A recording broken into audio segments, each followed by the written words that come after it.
Hello, my beautiful guesties. So, this episode is going to be part two of the mental health episode that we did in episode 5. We spoke for so long that we just had to split this into two episodes. So, this episode is going to be covering more of what we discussed with religious trauma.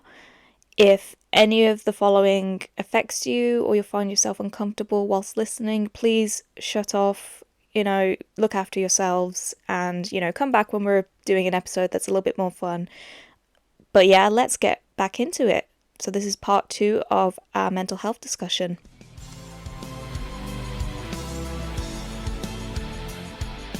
I am all ears. The Ghost Fancast. I would love to extend on like feeling like, kind of relate to Tobias and everything.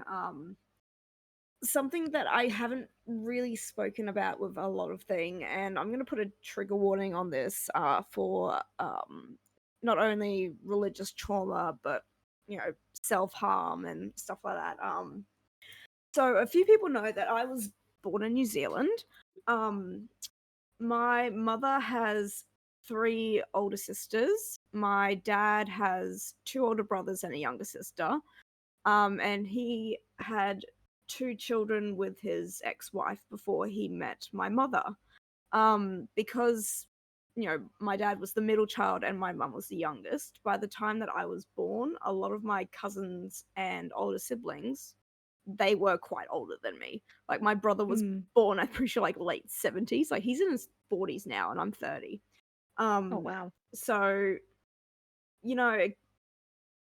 I didn't have a lot of like connection there with my family and my siblings. And when my sister was born, it was just before I was on the way of being 3. We then immigrated here to Australia in 1996. But everyone stayed over back in New Zealand. So contact was limited. It was difficult. Everything was going how it should be. By the time that my sister turned 2, there were some dramatic changes. Like she stopped making eye contact. She stopped speaking. She would panic if we were to give her a bath. So we started going through a lot of testing, and she was diagnosed with, very, very severe autism. It became apparent that she was never going to be verbal. She would never not need full-time care. So my parents really focused on her while I kind of really got kind of ignored growing up. Like they were tending to my needs, but not emotionally. Like it became very apparent that I was being emotionally neglected. So, they've admitted this, they spent $100,000 just to try to get my sister to make eye contact with us. Oh So my god. like, I'd go to school and, all the kids, other kids were like, oh, we're going on holidays, we're going to the beach, we're going to New South Wales, we're going to this. I was like, sorry, we can't go on holidays. We've got your sister. And we, would end up living with my auntie because, despite the fact that, my dad was working and mum was working on getting a job, but she was mainly being carer. Like, we just didn't have the money to live by ourselves. We had to live with my auntie. And, of course, my auntie would give, anything for my sister. Well, again, I was kind of left out. So that kind of, like, continued on. Then we ended up living next door to 3 nuns, and they were part of a local Catholic congregation and everything, and they kept saying, join the church, we will be more than happy to help you. So we then went into the process of, joining the Catholic church. I was baptized, I did communion, and we had a lovely, lovely priest, and his name was Father Ian, and he was always so kind to us. He was what, all Catholic priests should be. He was very kind, he was accepting. They would end up doing like all these fundraisers, dances and stuff like that, so my sister could have like a communication board, wheelchair, and all that. It was so nice. They were so lovely. but we knew that there was something a little bit more than just autism, because it's hard to explain. Like, yes, autism, but there's something else. So we ended up going through some incredibly difficult doctor's appointments, specialists, and it would end up kind of coming to us that she also has something that's called Rett syndrome. And like just getting that diagnosis was absolutely difficult because at the time it was incredibly rare. There were less than 200 girls on the planet that had it. It mainly affects girls. Not a lot of them live past the age of 20. It's very similar to like cerebral palsy. It is very degenerative. And like when we got that diagnosis, we were told, I was 10 years old when the doctor pretty much said, look, your daughter's dying. We don't know when. She could be with us for another 40 years, or you could lose her in 6 months. So it was kind of Fuck. like the whole, oh shit, what do we got to do? So, we informed we informed the church, and they continued to do fundraisers for us. They were absolutely wonderful, and then Father Ian announced that he was retiring, and we're like, okay, this happens. He wasn't too old, but he's done his time. He's been with that particular church since it had been like built. So like, okay, let's just see how this goes. And we then ended up having another priest, and this man is what really kind of started to sour my views on Catholicism. And he'd say, all gay people are going to hell, people with disabilities, they have No. those disabilities because you've done something wrong. And like he was saying this in front of my sister. Like, yes, she is disabled, she can't speak, but she can hear. She fully understands. She knows that she's trapped in her body. And I was like, and one of her therapists, she came out to us as being a lesbian. And one of the reasons why she was a lesbian is because she was sexually assaulted by her uncle, and she was just completely put off of men because of it. And she, now she has a wonderful wife. They've got 2 daughters. But like hearing this, suddenly start being thrown like into the public, I was like, this doesn't really, it doesn't make sense. Father Ian said that, Jesus loved everyone because, as it says, like, you're made in God's image. So that means that, everyone is made in God's image. It doesn't matter. So I started to get like really confused. And at this time, I was trying to find music that I liked. And then all of a sudden, I fell in love with this silly little virtual band from England called Gorillaz, but I fell head over heels in love with this green Satanist named Murdoch Nichols, and I was like, I like this, I like this. So, I started listening to Gorillaz. I was like, damn, this is good. But my mum tried to get my sister into the same school that I was at because we ended up moving to a Catholic primary school. And the principal said, I'm sorry, we cannot accept your sister because we don't want to have to get someone in for her kind of needs. We don't want someone this disabled in our school. And What the fuck? like looking at it as an adult, that is just discrimination at its like absolute finest. And they said that if you try to take any legal action, we will expel your daughter. Like they would expel me because of What the that. And I was fuck? like again, like I actually don't like I didn't have a memory of this up until I found a USB a couple of months ago where I was doing an assignment work. And like I had written this down and I was like, holy shit, I don't remember this happening. But like I just kept like kind of like finding a lot of like hypocrisy in this religion. I was like, we're still going to church, but like this is what's happening. And then like I'd listen to fucking Gorillaz and go onto the website and see Murdoch prancing on about Satan, and I was like, can I believe in God and Satan at the same time? With And same.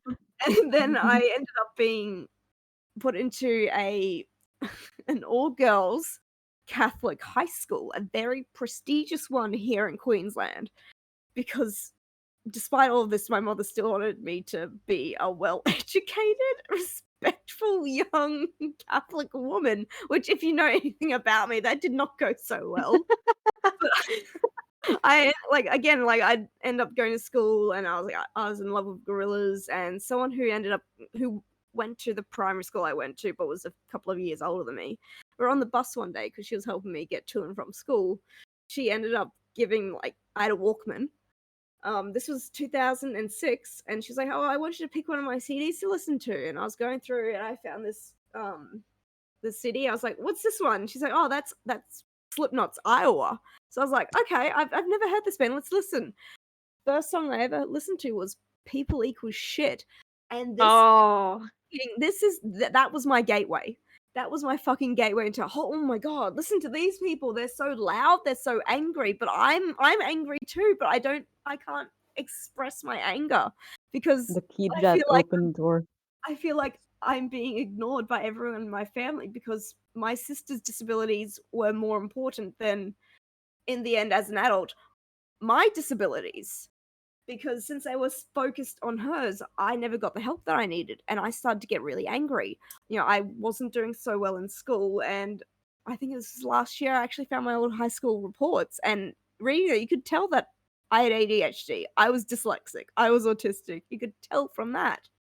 And so I'd like listen to interviews with these bands, and it was like they feel the same anger that I do.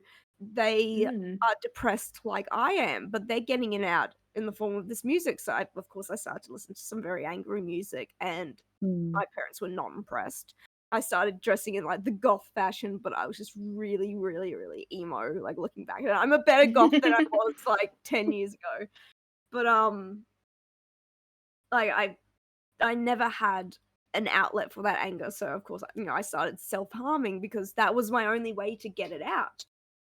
And it was like I was screaming and crying for help, and by the time that I finished high school, like I didn't expect that I'd be alive. I had no plans for my future. I was like, yeah, by the time I'm 18, I'm going to be dead. That's it. That's fine. Yeah. But I finished high school, I'm 18. Fuck. I have no plans to go to university. I don't know what I'm doing. So I would end up doing a course in retail, didn't get me anywhere, and then I'd end up in childcare. But my anger and hatred for the fact that my parents were really not giving me any kind of freedom, despite the fact that I was an adult and living at home, it ended up a tipping point where I'd go to different psychologists, and I'd go to one and I just said, look, I'm not going to be alive for much longer. I am planning on ending my life. So they would say, you need to go back to your parents. They need to take you to a hospital. You need to go and be admitted. So we would go to like our nearby hospital, which was through the public system. And I just flat out said to the psychiatrist there, I'm like, I'm going to end my life. I don't want to be here anymore. Nothing you can do can stop me. And this psychiatrist ended up saying to my mother, look, she's dramatic. She's pretending. Just ignore her. Go lock away all your medication and scissors. She's doing this for attention. And Fuck off. And my mum Not was you. like, Fuck. my mum was like, I can't accept this. So we ended up going to a private hospital, and they were like, no, she needs to be admitted immediately. So I would end up spending 2 months inside a mental health hospital because I was doing anything to just not be alive. But I still didn't get what I needed from this hospital. They put me into cognitive behavioral therapy, and one of the lessons was about anger. And so they were like, get angry. Let's get really angry. Think about all the things that make you angry. And all of us in that class, they were all admitted as well. We were all crying, we were all screaming. We were just full of all this rage of things that made us angry. And then at the end of the lesson, they're like, okay, look, hold on to that anger. We'll do coping mechanisms tomorrow. So they like shoot us out, and we're all like, what the fuck? Why would you do this? And one of like the people there ended up running away from the facility, which we could go out, but he ended up running away to a pub, drinking a shit ton of alcohol, and he ended up being expelled from the program because of it. They gave us no coping mechanisms. Like, yeah, some people find CBT to be really, really good. For me, it was a load of bollocks. And I ended up having a therapy session with my parents and like the therapist, and they were like, look, we're going to limit your internet time on who you can talk to and everything like that. And I just broke down like, I'm a fucking adult. I don't want my internet time to be limited. It's not the internet that's making me depressed. It's you, because you're putting all these limitations on me when I'm 18 years old. Yes, I still live under Mm. your roof, but I deserve to have some sort of freedom. Mm. And Sure. it because of all of their emotional neglect, it would end up with me being in like relationships that just didn't end up well. I would end up in a BDSM relationship with a man who would end up physically assaulting me, sexually assaulting me, Oh. financially abusing me. Like that was one that 6 months ended up with so much trauma that I am starting to get over it today, but it affected me for years. It affected my relationship with my partner because it was just so hard to let go. And then, Mm. once my parents found out that I was in a poly relationship, they were not accepting at all. Mm. My dad would become a little bit more accepting, but my mother fucking she hated my partner. She hated him. And the fact that, he had 2 kids, and one of the first things she said to me and him when I brought him over for the first time was, "Those children are not hers." I was like, "But, Oh. like, you met my dad when he had 2 children. But you knew that he had 2 children when you 2 got together." It's the Oh And God. hypocrisy. it was so, like, hypocritical, and she would still try to be she was so judgmental. And my mum and dad would end up separating and divorcing. And she was just absolutely bloody awful, and I'm currently no contact with my mother, but because of that no contact, I've not spoken to my sister in almost 2 years now, and Oh. she's gone so downhill, like, her bones and her legs are deteriorating. She had a massive tumor on her hip. She ended up with, like, Guillain-Barré syndrome. Like, I don't actually know how long she's got left, which is why I feel like I relate to Tobias so much because I'm currently in a place where I'm losing my sibling. And, Mm. my siblings were a lot older than me, and the rest of my family is a lot older than me. I felt like I was an only child, but who was ignored, despite the fact that Right. stuff. Yeah. So, like, that's again like why Ghost is so important to me because, damn, he and I have kind of got the same situation going on. And it will Mm. probably only really hit that level when, I get the call from dad saying, "Look, Kate's passed." But, like, Mm. I don't know when that's gonna happen. Yeah. So it's like you're sitting and you're waiting and, like, it could happen tomorrow, but again, it could happen in, like, 20 years. We don't know. It's just a Yeah. massive fucking waiting game. And it's like, Yeah. "Oh, fuck." And, like, dad gives me updates on Kate and, like, how she's going good, and, like, the relationship between my dad and I have gotten a lot better over the past years. It's like it's been better since he and mum divorced. But, he's Yeah. now moved back to New Zealand, so seeing him is now very limited, but, Mm. like, it has the potential of if I, ever decide to go back to New Zealand, like, I haven't been back in over 10 years, I might get to see my brother again. My sister is kind of not not a lot of contact with me. She lives in Sydney. But, like, my brother is over there, and he got excited with the fact that we could see each other again, and, I could meet him again. Like, it's been even longer since I've seen my brother, and, like, he's now got, like, a girlfriend, they have a child together, and, I saw him for the first time on dad's FaceTime, and my brother was like, "Look, there's your auntie," and I was like, "Holy shit." So it's like music has been that one thing that has really kind of stayed the same, but has also helped me get all of those emotions out.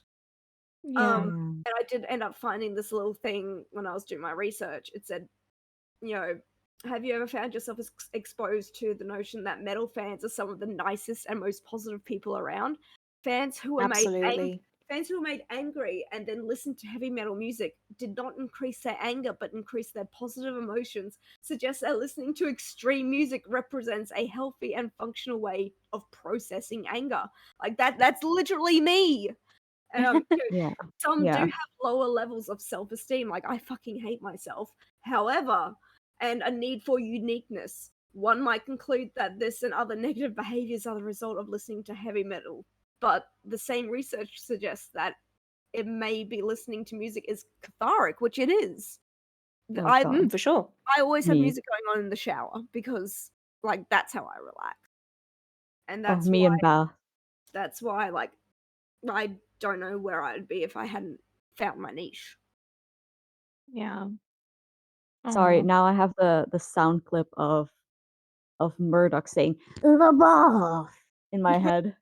Now it's stuck. I'm sorry. But God, yeah, he sorry to kind of segue into talking. I hope it's okay, yeah. but to talk about religious trauma and everything, and family. I hope I'm not cutting you off. No, it's all good. Oh, okay, but here in Belgium, schools in general are in common sense almost always Catholic. So luckily, my family wasn't like a huge Catholic or anything. Like they were just normal people who were Catholic on paper but didn't go to church or anything. They were just I want to say chill, but my family wasn't that chill. Um, but I've always gone to a religious school, so I always had like religion classes. And I'm when it comes down to sexuality, I'm a pansexual, and when it comes down to you know the romantic side about it all, I'm gray romantic. So for me, I like the notion of romance, but not for me. Um, but when I went to school, because of this religion always being a thing in my schools, like the first high school I went to was literally an old, I don't know what the word is in English, but it used to be a place where nuns would reside, and now it's a school, of course. But I went to school there, and it was just such a huge notion to be religious, and nobody ever talked about sexuality or anything. And then I changed high school I did a part-time school because my family was really struggling and my parents were divorced. I lived with my dad. I could talk an entire 5 hours or something about the history of my family. I won't. But Mm.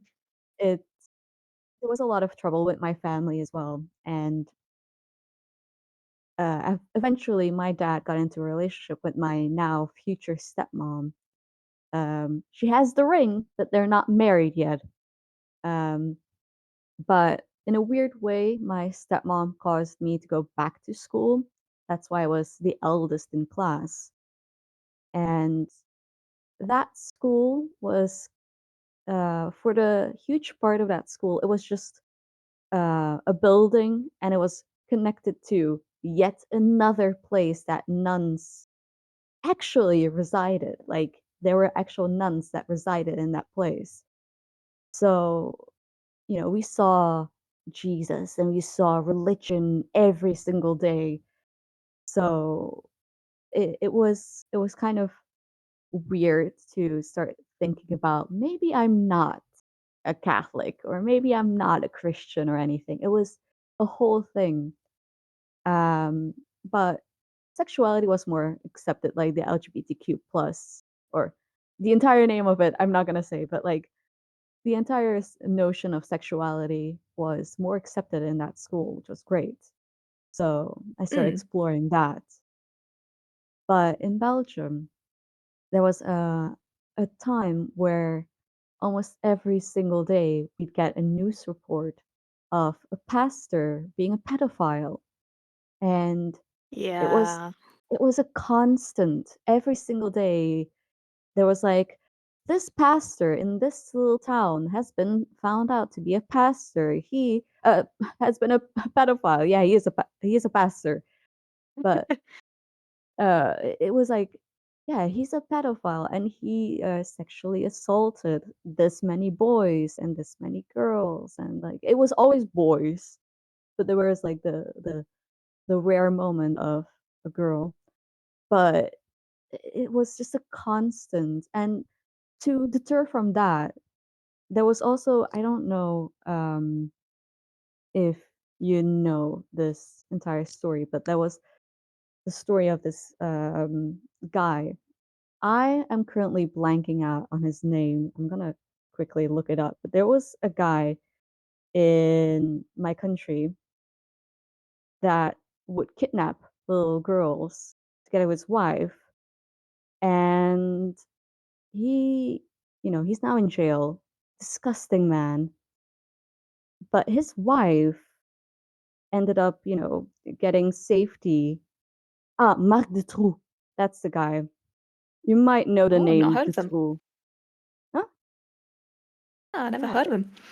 No. Ah, he's disgusting. So his name is Marc Dutroux. So to say what Wikipedia is saying right now, Marc Dutroux is a Belgian convicted serial killer, serial rapist, and child sexual abuser. And he was initially convicted for the abduction and rape of 5 young girls in 1989. Um, Ooh. but then, he was also at one point released on parole after just 3 years of imprisonment. But he's now back in prison, of course. Thank God. But Mm. his wife, Michelle Martin, was, put under the safety of the church. And that really made me rethink on religion, because why would a religion, why would a church take in someone under protection, between quotation marks? Why would a church put someone so disgusting under their protection? Like, why would you do that? That's disgusting. Like, Real. they raped and killed so many girls.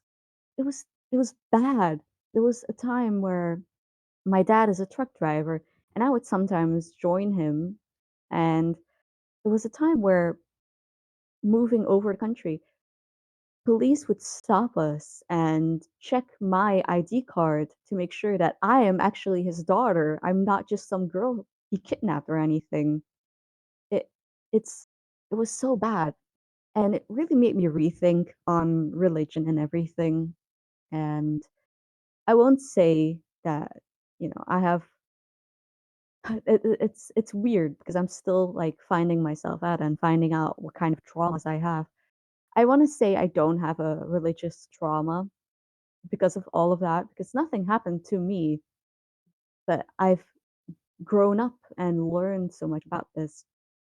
And I do want to say, like, I would have, in a certain sense, a religious trauma, but that it's weird, and it's always so funny now seeing that I'm into this satanic band, and my my country is just so religious in a it's like it's so religious, but when you go in there, you're like, it's not actually that religious. But when you turn to the right or turn to the left, you'll see like a church, or you'll see like a nun walking around. I live in Bruges, so Oh, there's that makes sense.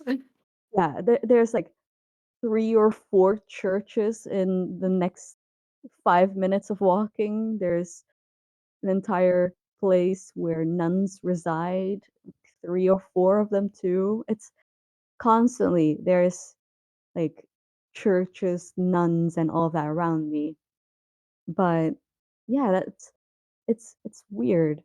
And then when it comes down to my family, like I said, they're not very religious, but my family, I would say, they're not very open.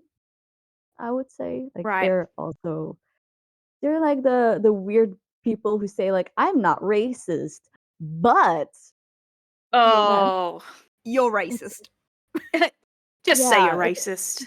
the moment you say "but" after a sentence, like, "I'm not racist," or like, "I'm not, against sexuality, but," it's like, "You are. You fucking are. Don't fucking lie to yourself." But, Yeah. yeah, like, my family is like that. So, my dad especially, my dad would watch TV, and there would be like a couple, or like a gay couple on TV.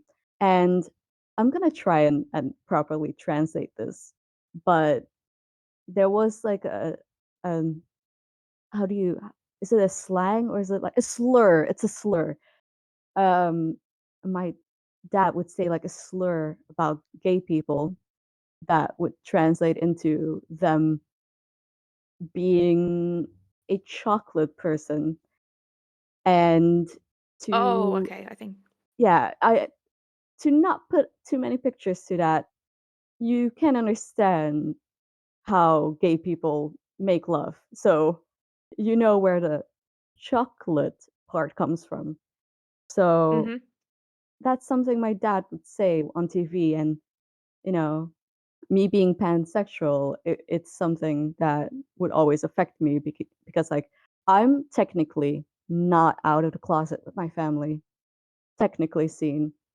I never said it to my parent, to my, wait, I never said it to my dad and I never said it to my brother. Um, but my stepmom and my mom know. My mom, bless her heart, she has changed so much. She is the sweetest woman that I know. We don't talk a lot, but whenever we do talk, it's like seeing a friend from long ago again and being like, "Oh, hey, what's it going? Oh, you fucking went to Sweden? Ah, fucking lit." It's like that. But my dad very much not like that. But he's changed. But a thing that I've had to learn over time, like I said, I have an older brother. He's now also about to get married. She has the ring, but they're not married yet. They also have a daughter. But I don't have any contact with my older brother. And a thing that my dad, to this point, still doesn't want to accept is that he preferred my older brother over me. So he kind of neglected me to, be with my older brother. So that Mhm. that's a huge struggle that I to this day still live with because it's a thing that my dad doesn't want to, you know, he doesn't want to accept it. Even when I say it to him, like even when I point out all these things to him, that this is what you did, this is how you reacted towards me compared to my older brother. It's he doesn't want to accept it. Um, and my older brother also doesn't want to accept it. Like he's always like, I did so much for you, yada yada yada. Like I'm your older brother and I gave up so much for you. He gave up nothing for me. The only thing he fucking gave up for me was like 5 minutes of his time to put a pizza in the oven. That's No. fucking all. And it's something that he doesn't want to like witness, I would say. He doesn't want to accept it. So for me, I would start listening to music. I would start being the loner that I am now. I still watch anime. I still read manga. I still constantly read books. It's something that my parents would say, like, you're gonna grow out of it. No, I fucking won't. I'm still fucking here. It's I not a phase, still have. mom. Yeah, it's not a fucking phase, mom. I'm still here.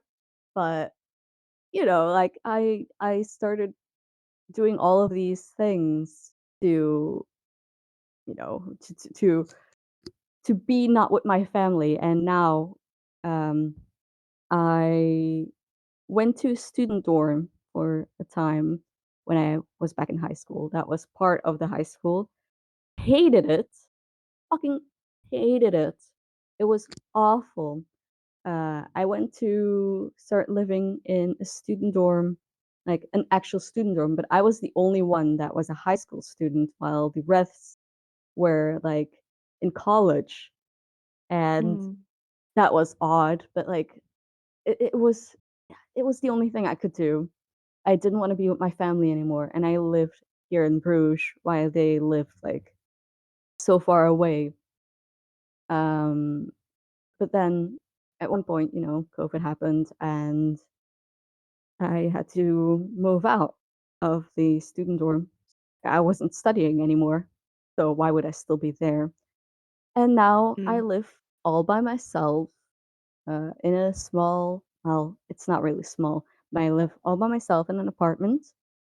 And I started learning to become myself, and like how Dixie was saying, you start learning who you are, you start being creative, you start becoming um well, you start being creative to other Mm. things. And I started being creative towards my fashion style, and I started being creative to makeup. And I'm still learning.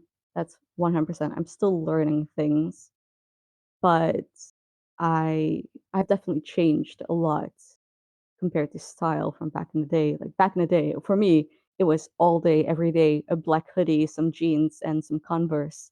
And now I'm like, Mm. either it's full on gremlin mode or full on I put some intention to this entire fit. Please witness. Literally Real. me. It's like for therapy, I'm always like, so I'm not gonna go in just some hoodie and jeans. I will actually try my best. So that's where all my fit pics come from. It's always when I go to therapy, I'm like, so Gotta I need to figure slay. out, yeah, I need to slay. I need to make sure that I don't slay myself, but I slay people. And that's, Ghost has helped a lot to learn who I am and to kind of reject certain things in life. My dad has changed a lot.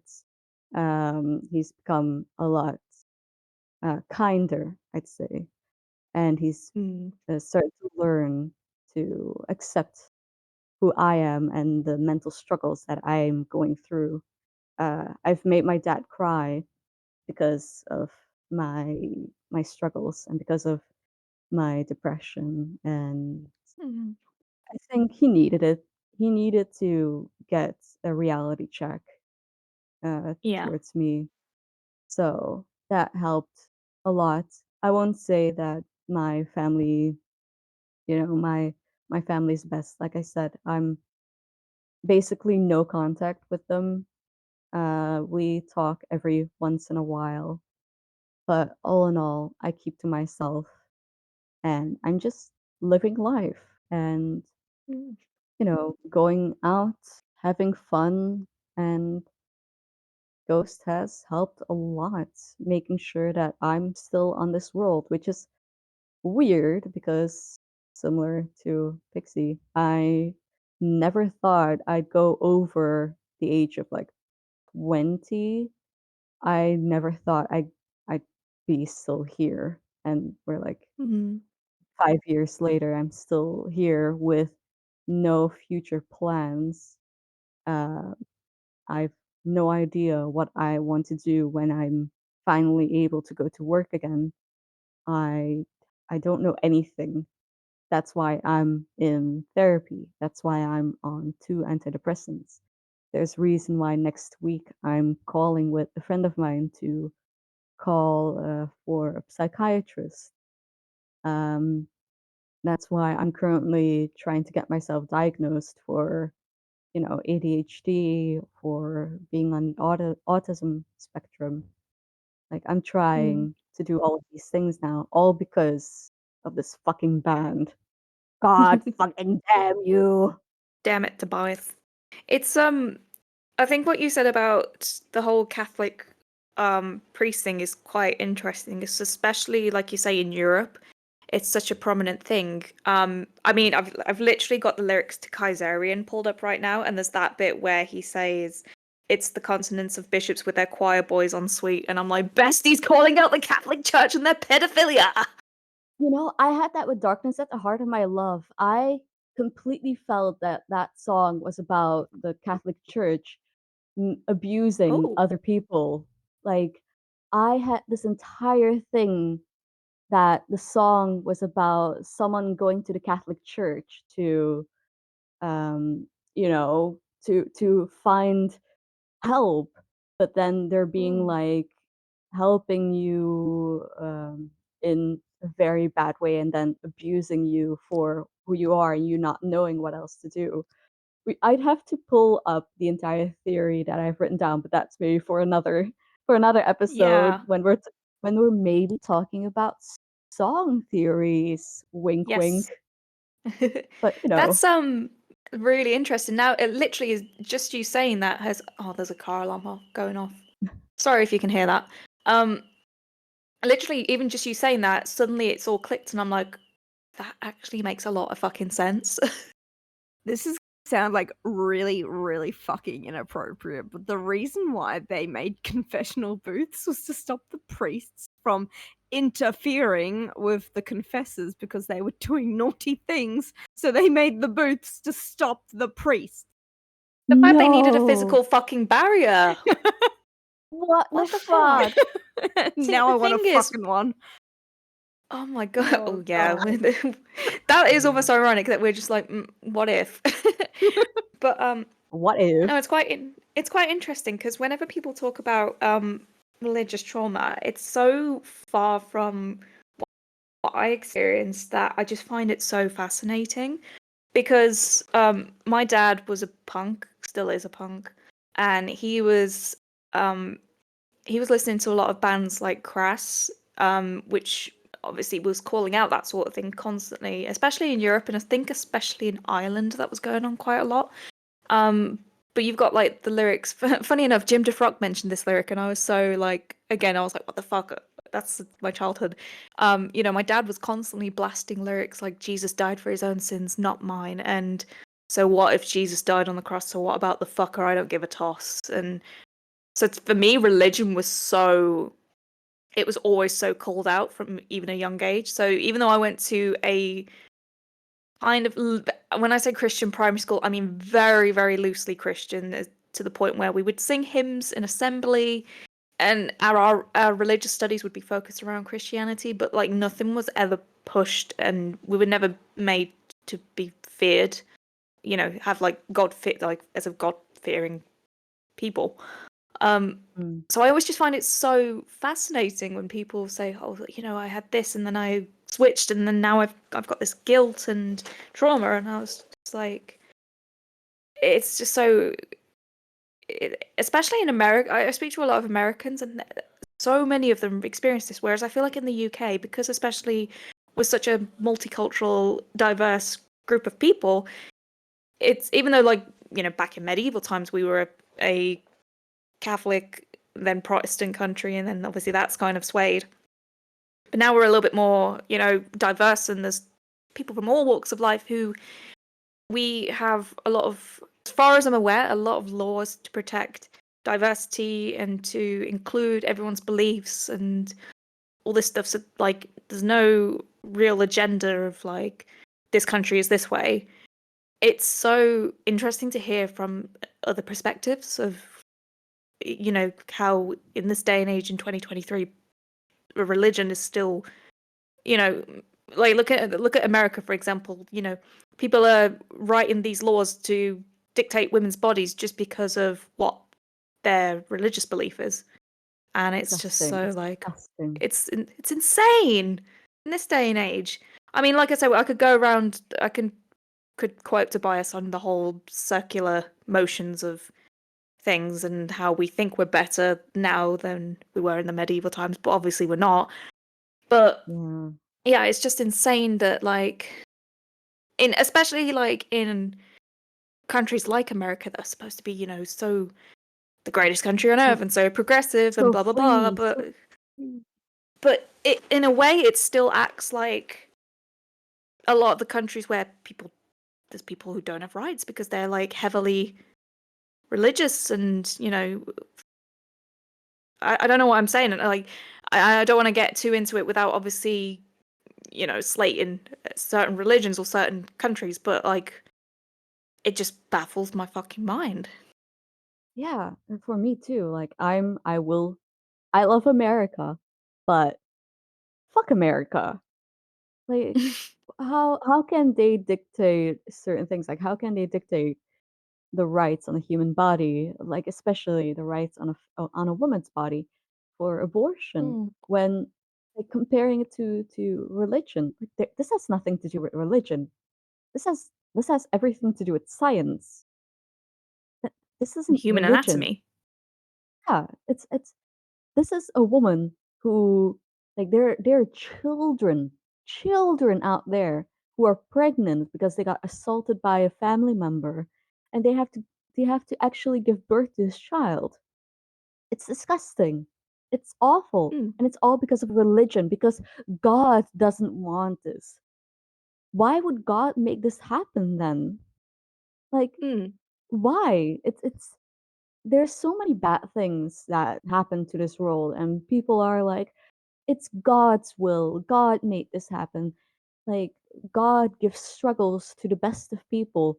Why isn't God giving struggles to the worst of people? exactly. Why are they just living life?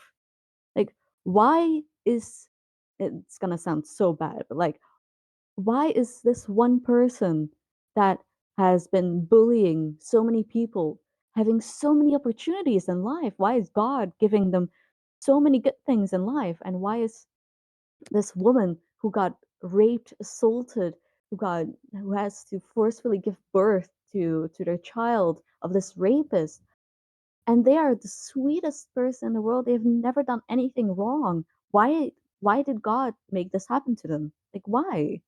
That's the one Mm, thing that I will never understand of religion, and that's where this is where I also have like the firm belief that everyone has some sort of religious trauma. Like, there's mm. no way that nobody can at one point say like, "Oh, religion has always helped me." You're fucking lying. You're lying out of your ass. Don't don't fucking tell lies, Janet.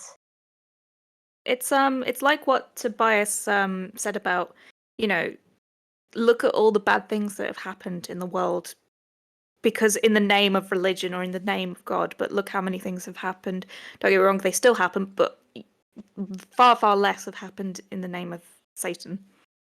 Yeah, totally. It's always Satanism is always put like in a bad sense. There are so many movies Hmm. where like that will put Satanism as a bad perspective. That's also like I like to watch on YouTube. Like, I have a morbid fascination that goes into very dark depths, but I like watching people going to haunted places, and they will always say like, "Oh, these haunted places were like taken over by Satanists and they performed satanic rituals." But then in reality, they're actually going into a haunted place, which is a hospital or it's a Mm. church. Like, honey, those are two places that are very religious. Do you Hmm. really think that a Satan that this is all happening? This horror, this paranormal bullshit is happening because of Satanists. Like, Mm. this just shows that people are not educated in other religions. It's always when you go to school, it's always either you learn about Christianity, about Catholicism. Is that a word? I don't know. Spelling? Catholicism, yeah. Yeah, but like you only hear about like those two, or like Muslims or Jewish people. You only hear about, or Buddhists. You only hear about those sections, but you never hear about all the other religions. And that's where people like struggle finding themselves, because some people have to be in a religion to, have Hope. um yeah, yeah, they need to have hope, and they find hope in religion. And it's so weird that people need to, well, basically be online to find out these other religions. And again, like Pixie said, you found out because of the gorillas, about because of Murdoch. So Mm. it's so funny how people need to learn about religions through, music, or because of, well, the internet in general, or, you know, TV. It's odd that it doesn't just happen. You have to learn it for yourself, and then you get um I cannot say the English word right now, but then you're being seen, or like you're being objectified? I don't know, objectified or something. You're being put under I like, think I oh, get what you you're a mean, yeah. Satanist, you're bad and la la la. You're not bad. Like fuck off. I've had a Jehovah's Witness come to my door, and the funniest thing is I live in an apartment, top floor. I'm the only one in this apartment with a seemingly white Belgian Dutch name. I have a seemingly Catholic name. My name is not Catholic or anything. It's literally from India, but it's it's like I have the most normal name in this building. Everyone else is of a Muslim or a different kind of name, and I was the only one that they rang the bell for. Like racist much, but It's like, oh, we won't even bother trying to, we got no chance. yeah, we've got I, no chance with them. something that I realized, and this was a while ago. This is when I was being rather an asshole to all the fucking like Mormons that would come door knocking and shit. Like it's perfectly acceptable for Christian based religions to do door knocking and to try and convert, but if anyone of any other kind of religion, if some like if a Muslim did it, there would be a fucking uproar. But Mm. Exactly. it's perfectly fine for Christians to do it, and like I've been so tempted to wait for someone to knock on my door and be like, "Why do you think this is okay?" You would be so angry if someone of a different faith came to your door and started preaching. Like this actually happened to a friend of mine, and she's Sikh, and they Yeah. came and they tried to convert, and they're like, this is not acceptable. This is very No. rude. Like you can tell Yeah. by the way that we are dressed that we have our own faith and we are very dedicated to it. Why is it okay for you to do this? Oh, but you'd be so angry if we did this. Mm. Exactly. Like Exactly. they came to me. They came to my door and were like, "Oh, you want to become a Jehovah's Witness?" You know, the whole shtick that they have. And I was like, no, sorry, I'm a Satanist. And they're like, "Oh, but shut the fuck up. Shut the fucking door. You The fucking." most the most Oh, ironic thing that happened to me recently, we don't get door knockers very often, but the other week when the Jim DeFrock live was going on, just before the Jesus He Knows Me video dropped, I literally just as that live stream was going on, a Jehovah's Witness was knocking at our door, and I was like, "What the yeah, fuck?" I remember. Like, I was like, "What the fuck?" Right, of all the times for this to happen, like I'm getting Jesus at me from all angles. Manifesting, but this was not the manifestation that I wanted. No, like what? Why is Papa Emeritus not knocking on my door right now? Yeah. For God's sake! Papa, Exactly. excuse me. Like, Papa, come to my door, please. I didn't need this. It's not Im- Jesus he knows me, it's Papa he knows me. Imagine, in chapter 5, no, 6. Is it 6 where Copia goes to visit sister in hospital and he's just like he rings the bell and he's like, "Hello, how do you do?" Imagine him at our door like And some that. flowers. Ta-da! Hello. Instant sign up. I would like the subscription for these flowers. Always, who should be the writer? Papa Emeritus.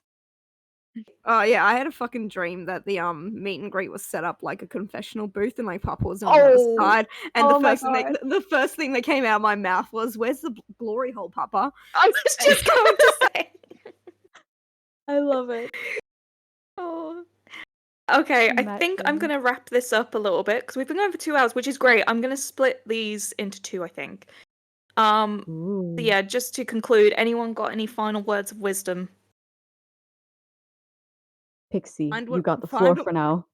find what makes you happy. Real. Exactly.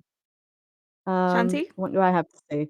Um, be yourself and just don't give up. People are there for you in the world, and if you need help, there are always people out there who are willing to help, who are willing to listen to you and your struggles. Um, if you struggle somewhere and you don't have anyone, like any family or something to talk to, there are always organizations who are there to help you. And even if it's just for a moment, it can definitely help. And don't think that depression is something bad or that mental health is bad. It's good to know who you are and to know that something isn't necessarily wrong, but that it's you and you're not alone. For That's sure. kind of it. Okay. Where can we find Pixie? Drop your handle for Twitter. Pixiesmolghoul. And Shandy? You can find me on Twitter mainly, also on TikTok and on Instagram under the handle of CardiRatia. Awesome. I think we're going to have to reprise this because we've clearly got a lot to talk about when it comes to religious trauma and like group therapies. So we'll probably be back with some more pointers on this because I'm pretty sure we probably haven't covered everything. Until next time, guys, I'll catch you later. Bye. Bye bye. Bye.